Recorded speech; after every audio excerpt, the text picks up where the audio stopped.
इस वीडियो में हम जानेंगे कि महारथी कर्ण को देखकर सारे योद्धा भीष्म के मारे जाने का दुख भूल जाते हैं। गुरु द्रोणाचार्य के सेनापति होने के बावजूद भी महारथी कर्ण अग्र भाग में खड़े थे और सभी योद्धाओं का उत्साह बढ़ा रहे थे। सभी कौरव योद्धा और महारथी योद्धा बोल उठे कि कर्ण सम्रांगण में इंद्र सहित देवताओं को भी जीतने में समर्थ है, तो फिर कर्ण से कम पराक्रम वाले ये पांडव क्या कर लेंगे। और पांडवों को जीतना कर्ण के लिए कोई बड़ी बात नहीं है। कर्ण विजयधारी है और विजयधारी कर्ण अपने तीखे बाणों द्वारा उनका विनाश कर डालेगा। संपूर्ण घटना हम वीडियो के अंदर जानेंगे, तो फिर चलिए शुरू करते हैं वीडियो। मैं हूं आपका दोस्त रतन सिंह और आप देख रहे हैं हिस्ट्री फैक्ट।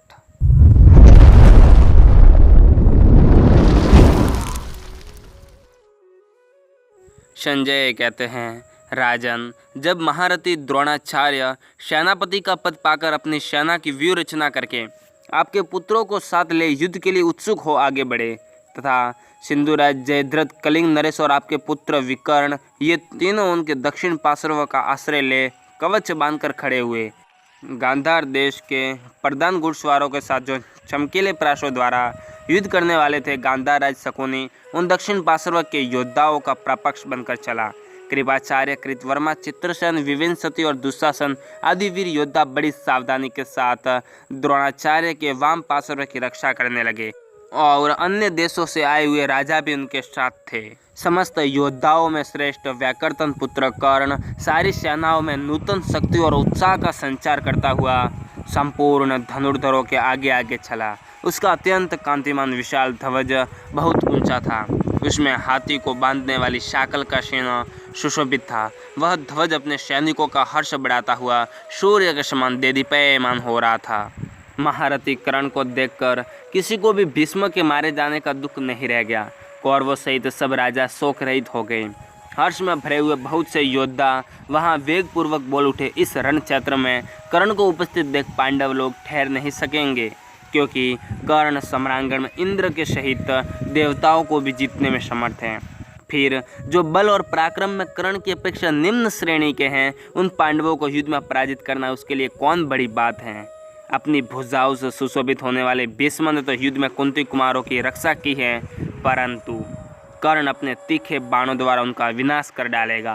प्रजानाथ इस प्रकार प्रसन्न होकर परस्पर बात करते तथा राधानंदन कर्ण की प्रशंसा और आदर करते हुए आपके सैनिक युद्ध के लिए चले।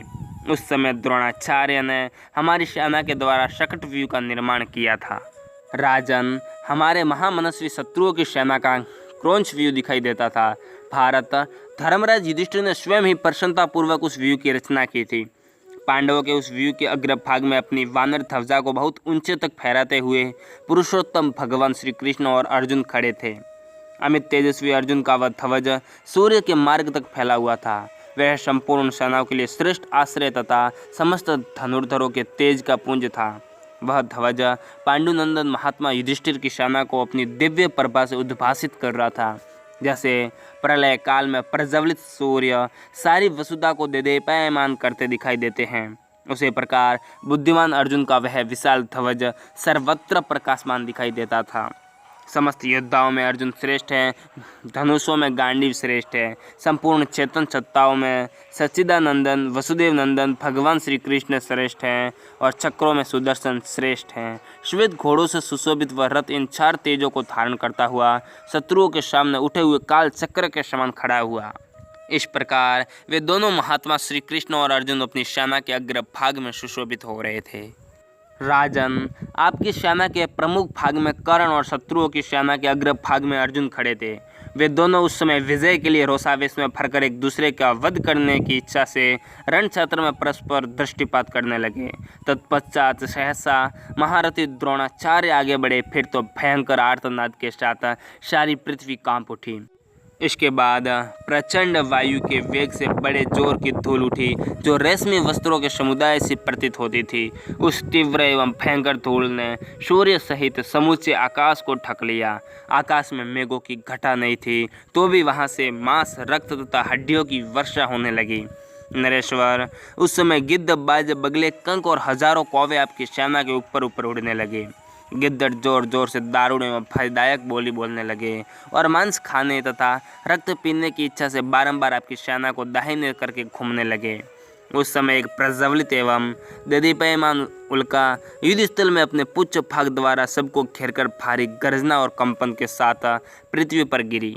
राजन, सेनापति द्रोण के युद्ध के लिए प्रस्थान करते ही सूर्य के चारों ओर बहुत बड़ा घेरा पड़ गया और बिजली चमकने के साथ ही मेघ गर्जना सुनाई देने लगी। और फिर क्या था, दोनों सेनाओं के मध्य महाभयंकर युद्ध होने लगा और उनके कोलाहल में सारा जगत व्याप्त हो गया। क्रोध में भरे हुए पांडव तथा कौरव विजय की अभिलाषा लेकर एक दूसरे को तीखे अस्त्र शस्त्रों द्वारा मारने लगे। महाधनुर्धर महातेजस्वी द्रोणाचार्य ने पांडवों की विशाल सेना पर सैकड़ों पैने बाणों की वर्षा करते हुए बड़े वेग से आक्रमण किया। महाराज, जिस प्रकार वायु बादलों को उड़ाकर छिन्न भिन्न कर देती है, उसी प्रकार महाधनुर्धर द्रोणाचार्य के बाणों से सारी पांडव सेना शत विक्षत हो गई। द्रोणाचार्य से पांडवों के महारथी भय से कांपने लगे। धृष्टद्युम्न पांचाल योद्धा भी भय से कांपने लगे। जैसे इंद्र दानवों को पीड़ा देते थे, उसी प्रकार द्रोणाचार्य ने पांडवों की सेना को पीड़ा देना आरंभ किया। द्रोणाचार्य की बाण वर्षा ऐसी हो रही थी मानो वर्षा काल में मेघ बरसते हो। पांडव सेना की ऐसी हालत हो चुकी थी जैसे सिंह से मृग भागते हैं, उसी प्रकार भागने के लिए विवश हो गए थे। आज के वीडियो में इतना ही। अगर आपको वीडियो पसंद आया हो तो लाइक, शेयर और कमेंट करना ना भूलें। और अभी तक आपने हमारे चैनल को सब्सक्राइब नहीं किया तो सब्सक्राइब कर ले और पास में बेल आइकन को भी दबा दे ताकि आने वाले वीडियो की नोटिफिकेशन आपके पास सबसे पहले पहुंच जाए।